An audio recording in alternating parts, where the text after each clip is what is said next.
Well, hello everyone. This is Dr. Ayleen, and this is Medicine Walk.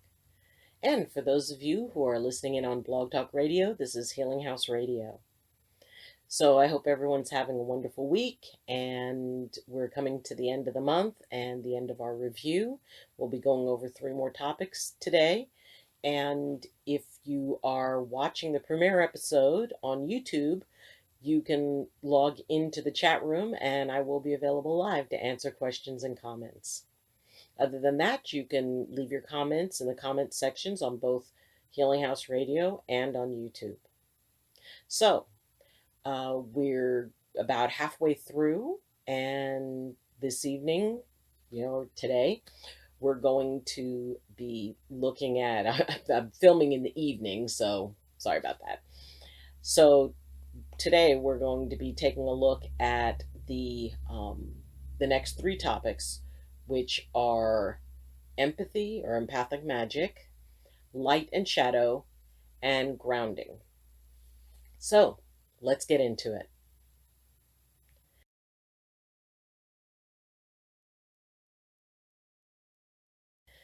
Empathic magic.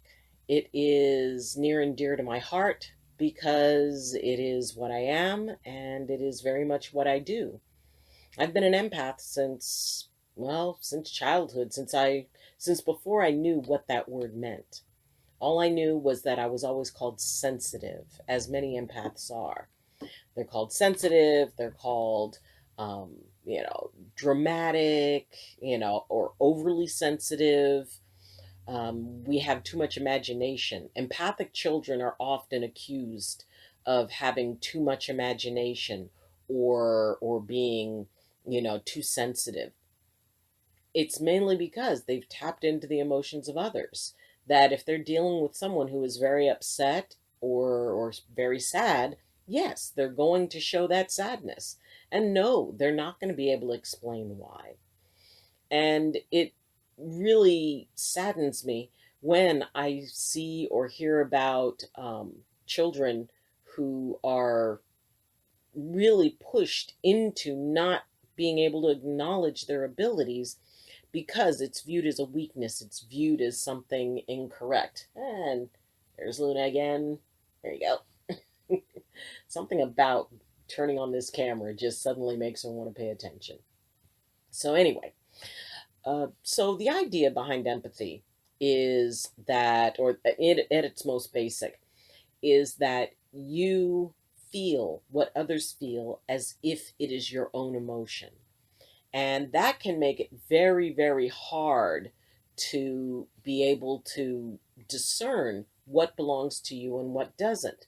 What is it that you are responding to, and whether or not it is something that's based in your experience or it's based in the experience of someone else. So it is important to, first off, remember that this is just about energy. This is just about your ability to match the frequency of someone else and what they're experiencing. So by stepping back out of the emotion aspect of it and looking at first, does this belong to me or does it not belong to me? And when I say whether or not it belongs to you, is it an emotion based on what you're experiencing, or is it an emotion based on what somebody else is experiencing? So it's important to remember to take a breath when you experience something, when you feel something, and step back from it a little bit.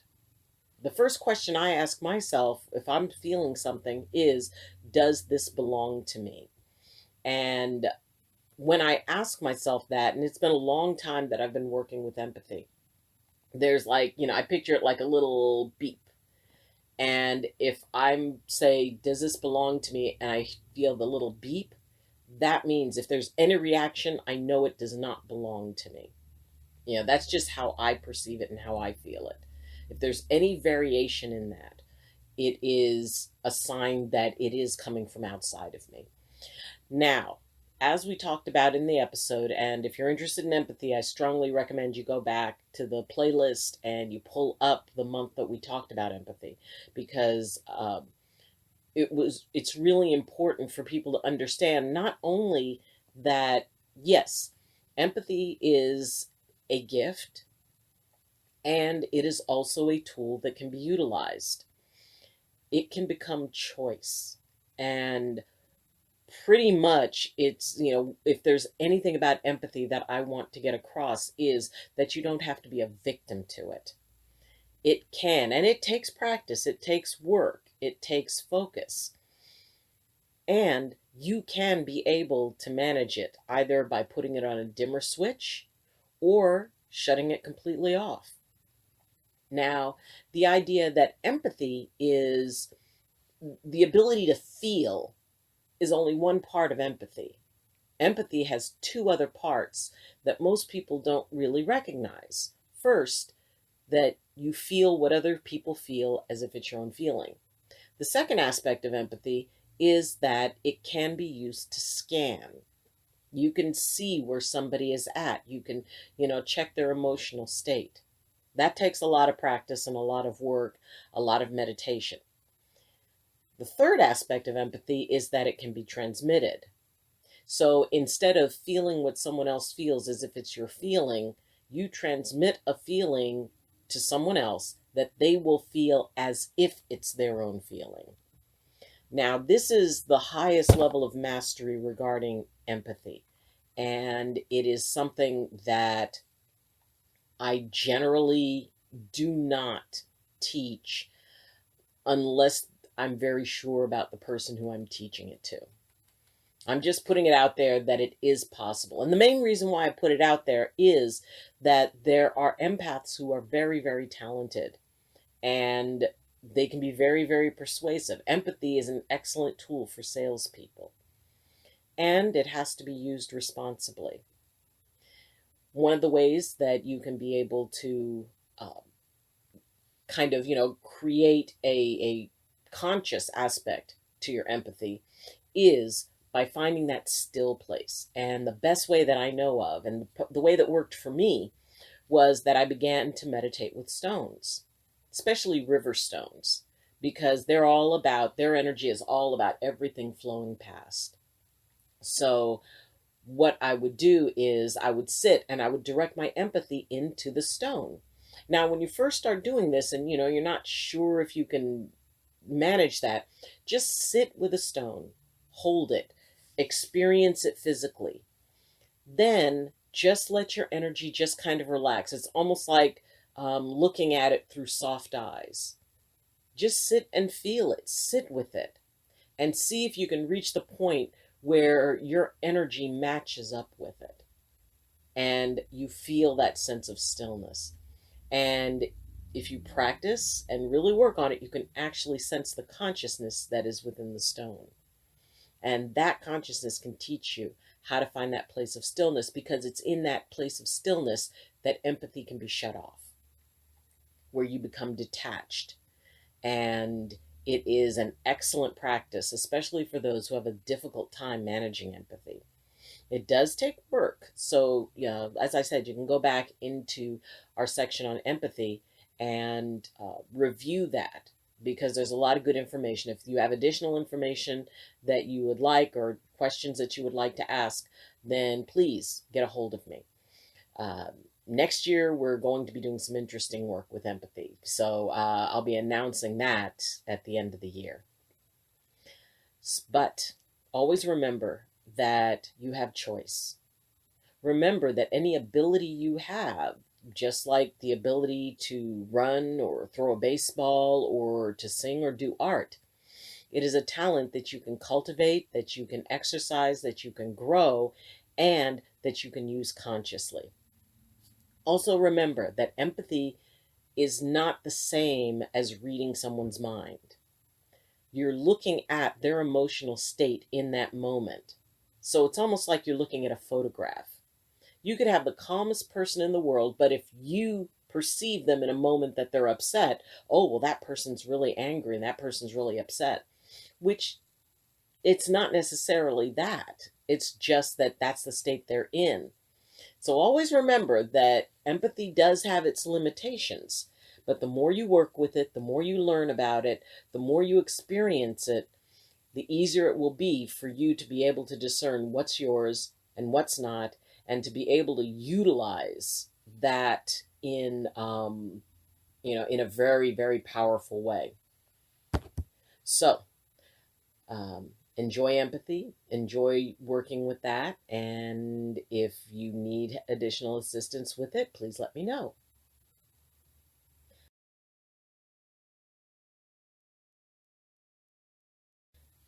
Our next topic was light and shadow. And it is always interesting because the first thing that I tell about light and shadow, hold on just a second. There we go. The first thing that I want people to understand about light and shadow is that I don't view it as the same as good and evil. Light and shadow are two sides of the same coin, and they're two ends of a spectrum. So if you're dealing, either with, light side or shadow side, everything sways between the two. Think of it like a pendulum that swings back and forth. Everything about life and about our human experience has an aspect of light and shadow. Love, which most people would say, oh, well, that's obviously, love is obviously light side. Yes, but obsession would be shadow. If you would think anger, well, anger is definitely shadow. Well, no, because the other side of anger is conviction and determination.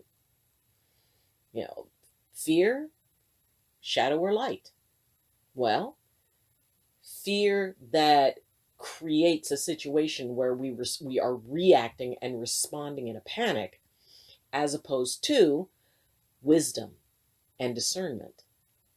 So there's a light and shadow aspect to everything, and I believe everyone. We have choice. We go through and identify what it is that in that moment. Now, for me, light tends towards things being orderly, sort of a natural rhythm and a natural flow, resonance, where shadow goes into that range of chaos and dissonance. It's that aggravation for the sake of aggravation. So people fall somewhere along that spectrum. Some tend to lean more into one area than others. The important thing is to be able to identify within yourself, where is that line for you? What is it that brings you into that place of feeling that you're either working light or working shadow? The most important thing is to be authentic in it. If you're somebody who tends towards shadow, doing healing works may be challenging and may not be as effective. It's not that you can't, but you have to be able to identify and be true to yourself. As I said, both are necessary. I firmly believe that both are necessary because both can teach us. And when we take a look at our responses to someone else, often, the shadow that is the strongest is the shadow that's ignored. And nothing makes me more nervous than having somebody tell me, oh, well, I never get angry. Okay, but anger is natural. Anger is normal. Anger is appropriate. They may be calling it something else. And it's not it's not something that isn't fluid. It moves, it shifts. Some days, depending on where we're at emotionally and energetically, yeah, we could be in our full-on light mode and feel compassion and love for all of humanity, and everything is wonderful. And then maybe we get into traffic, and maybe some jerk either cuts us off or doesn't let us merge in. And suddenly, we're maybe thinking not so nice things. It's important to remember that it is better to be authentic than it is to keep up a pretense, especially with yourself, as to, oh, well, I never think a bad thought, or, I don't project bad stuff. That's where the preachiness can come in, and those who, I mean, I am a reverend. In fact, I'm the president of a church called the Universal Church of the Master, which is over 100 years old. And it's an international church. And its concept is that there are many rivers that lead to the same ocean. So, what we need to do is figure out what is our particular river, what is our path, and then to embrace that path. Oh, really? So the idea that, um, yes, we can go into a very human reaction, that does not make us shadow. It makes us normal. It makes us appropriate. It makes us authentic. Because when you go into that place, that's when you have choice and you exert your choice. You say, do I want to react from anger? Do I want to react from my hurt? Or am I going to react from choice and maybe choose a better way to respond? So consider that. Consider what light and shadow mean to you. And take an honest look at where it lies within yourself. What do you define as light and what do you define as shadow? So it's very much about your perception. No one else can tell you, what it is or what it isn't, because you have your own unique definition for it. So consider that. Yes, there are some works that definitely lend toward those who practice more on the light side, those who practice things that are more in alignment with order and flow and resonance, and sort of a more natural, more earth-based way of looking at it. Or maybe you go that route of, chaos. Maybe you appreciate dissonance. Maybe you do better in chaotic environments. Maybe that's where you resonate. So, in figuring out which place on the spectrum you fall, and most of us do not fall at the extremes. Most of us are somewhere when we just slide back and forth along that little center area. And it really depends on what it is that we're experiencing at that time. So consider that light and shadow is a choice within the moment. What is it that you feel in that moment? Where do you fall on that spectrum? What is your gut reaction to things? Is it compassion? Or is it, assertiveness? So consider that.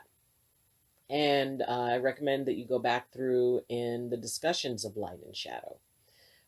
Also, for those who deal in that world, significantly, go back and take a look at the sections on clearing also and energetic protection. It really doesn't matter what you choose as long as you know why you're choosing it and that it's authentically you. But everything has light and shadow if you know how to look for it. And as long as you're willing to look for that and look at that, then you can come from a place of balance and you can find that harmony between the two, because they truly are two sides of the same coin.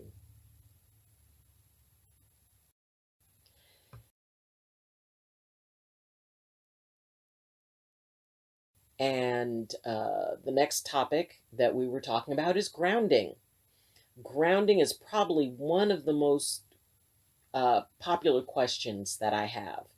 And it's one of the things that people more often than not have a difficult time with because, well, first off, it's about defining what grounding means to you.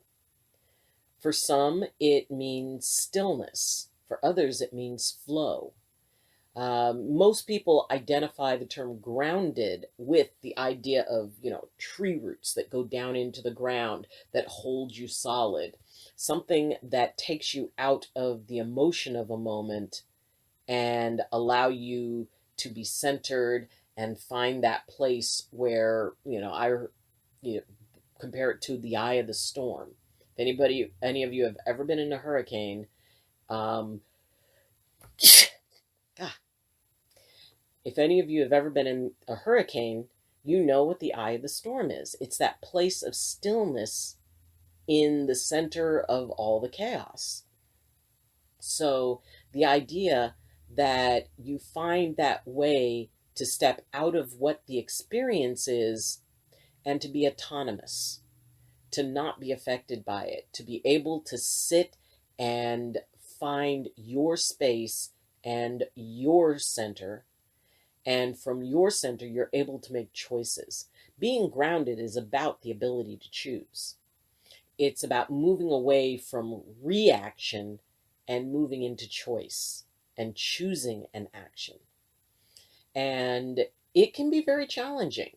There's a lot of things that can pull us out of our place of groundedness.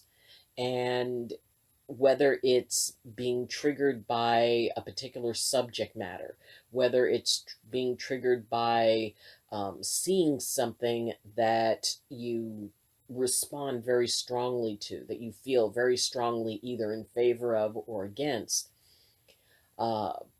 Politics are definitely triggering. Discussions of religions and religious practices are definitely triggering. So the idea that you can be in a situation where maybe others are being triggered, and yet you can find your center and you can become firmly rooted, that you bend, but you do not, get tipped over. And for me, it really is a sensation of detachment. It means that I am in a place of choice. It means that I am in a place of being able to take a look at things a little bit more objectively. Being grounded actually incorporates the left brain to a very great degree. Because when you can trigger that left brain, that analytical side, that's where you look at things objectively. That is where, you can swing from turmoil to tranquility. It doesn't mean you like what's going on. Being grounded doesn't mean you like, the situation. It means that you can look at it and perceive it to be an event. And then you can study it. Being grounded is a wonderful opportunity to be able to actually look at a situation and then figure out what you can learn from it.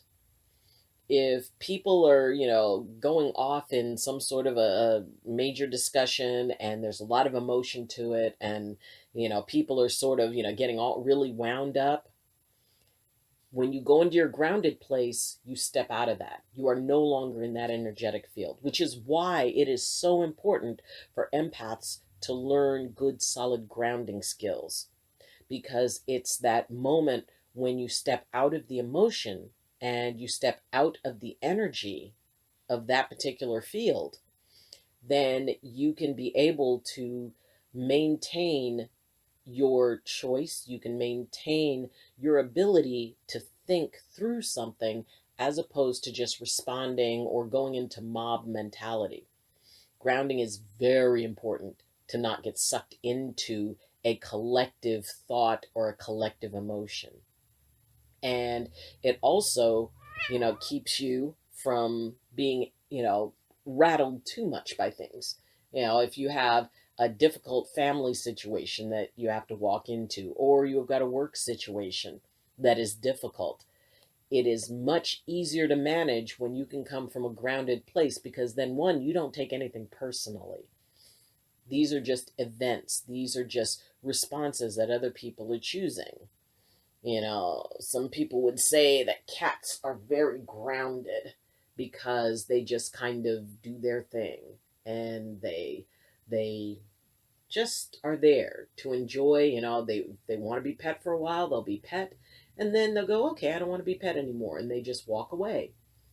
So the idea that they are very good at grounding, and if you have a cat, you can I'm sure you can definitely identify with that aloofness that cats often get. But they can also be very warm and very affectionate when they choose to be. So once again, grounding, you can utilize stones, but not everybody grounds to stones. Sometimes people ground to certain sounds. Maybe whale song takes you out of the moment and brings you into that eye of the storm. Maybe sitting on a beach, maybe certain types of music. Maybe you focus on the wind and a breeze. There are people who actually ground to the air. You can ground to any element. So go back and take a look at the episode on grounding. And because in that we've discussed several different forms of grounding. So don't worry about whether or not you can maintain it. Nobody stays grounded forever. Nobody. There is always a moment when you have to correct into grounding. And then it's like, okay, the eye of the storm isn't meant to last forever.